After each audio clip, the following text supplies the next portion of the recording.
আর এবার চাকরিহারা শিক্ষকরা রাস্তায় নেমে বিক্ষোভে শামিল হয়েছেন। একেবারে মেদিনীপুরের জেলা শাসকের দপ্তরের সামনে তাদের এই বিক্ষোভ।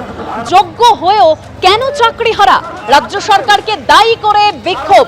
কালেক্টরেট মোড়ে প্রতীকী পথ অবরোধ করেন শিক্ষকরা।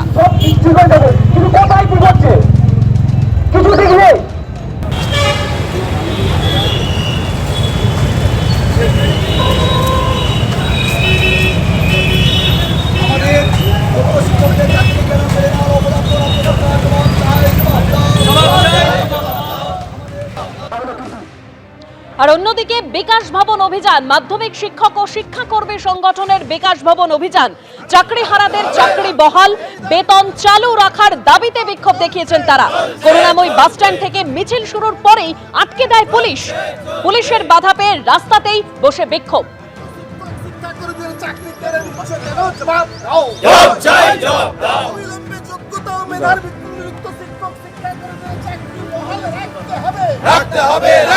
রায়গঞ্জের দুই শিক্ষিকা তারাও চাকরি হারিয়েছেন।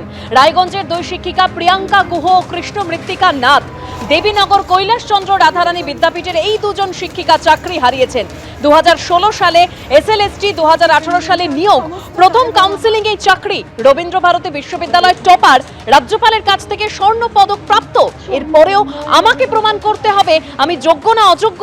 রাজ্য সরকারের উদ্দেশ্যে প্রশ্ন ছুড়ে দিয়েছেন কৃষ্ণ মৃত্তিকা নাথ। কি অপরাধ করেছিলাম আমি?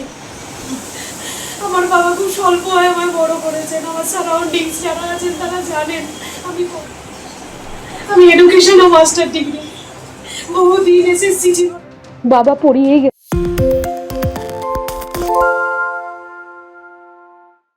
নয়, এসএসসি দায় নিতে নারাজ। এদিকে যারা চাকরি হারিয়েছেন তারা কান্নায় ভেঙে পড়েছেন। চন্দ্রকোনার এক দম্পতি, তারা 2018 সালে একই সঙ্গে চাকরি পান। এবার তারাও চাকরি হারিয়েছেন। চন্দ্রকোনার বাসিন্দা শান্তিনাথ ভূঁইয়া হুগলির একটি স্কুলের শিক্ষক, আর শান্তিনাথ ভূঁইয়ার স্ত্রী রুবি চন্দার ভূঁইয়া গোঘাটের একটি স্কুলের শিক্ষিকা। শান্তিনাথ ভূঁইয়া তিনি প্রতিক্রিয়া দিয়েছেন যে মাথার উপর প্রচুর লোন, বৃদ্ধা মাকে নিয়ে কিভাবে বাঁচবো তিনি বুঝতেই পারছেন না।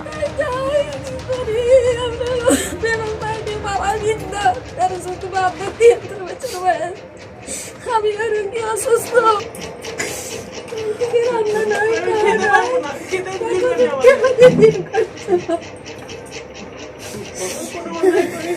আমরা কোথায় গিয়ে দাঁড়াবো?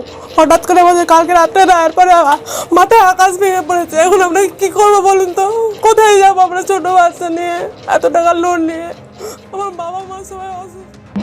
বুঝে উঠতে পারছি না, চাকরিটা মাথার উপর থেকে সরে গেল। মাথার উপর থেকে আর ছাদ নেই। হ্যাঁ, আজ থেকে একদম পিওর ফ্রেশ বেকার। আজকের দিনে মানে চাকরিটা হারিয়ে গেল। আজকে আমরা 2016 সালে পরীক্ষা দিয়েছি। হ্যাঁ, এই রিক্রুটমেন্ট প্রসেসটা হওয়ার পর 2018 সালে সেপ্টেম্বরে আমরা এই সার্ভিসটা পেয়েছি। হ্যাঁ, তারপর থেকে দীর্ঘ 6.5 বছর অতিক্রম হয়েছে। হ্যাঁ, আজকে চাকরিটা বাতিল হয়ে গেল। মানে এত কষ্ট করে আমি পরিশ্রম করে, হ্যাঁ, আমার আর্থিক অবস্থা খুবই, মানে আমার বাবা প্রান্তিক কৃষক, আমার আর্থিক অবস্থা খুবই খারাপ। হ্যাঁ, আমি তাতে করেও পড়াশোনা চালিয়ে গেছি, রীতিমতোভাবে কষ্ট করেছি। আমি শ্যামবাজার গোপালচন্দ্র সেন হাই স্কুলের টিচার ছিলাম। হ্যাঁ, এখন আর নেই। বলবো আমাদের আর কিছু বলার নেই। আমরা মাননীয় মুখ্যমন্ত্রীর কাছে আবেদন জানাচ্ছি, উনি যেন আমাদের দিকটা একটু বিবেচনা করে দেখেন। আমরা তো অযোগ্য ছিলাম না, ওনার আমলেই তো আমরা চাকরিটা পেয়েছি। উনি তো জানেন আমরা যথেষ্ট যোগ্যতার সাথে, স্বচ্ছতার সাথে চাকরিটা পেয়েছি। কেন মনে হচ্ছে যে আপনি অযোগ্য ছিলেন না?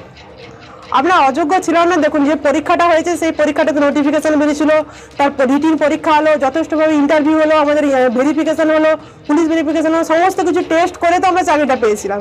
এবং এই চাকরিটা যে মানে কিছুজন দুর্নীতি করে চাকরি পেয়েছে তার জন্য তারা সিবিআই তদন্ত হয়েছিল। সিবিআই তদন্ত করে তারা একটা অযোগ্যদের তালিকাও দিয়েছিল। তা সত্ত্বেও মানে সবার চাকরি কেন বাতিল করা হলো, আমাদের সেটাই প্রশ্ন।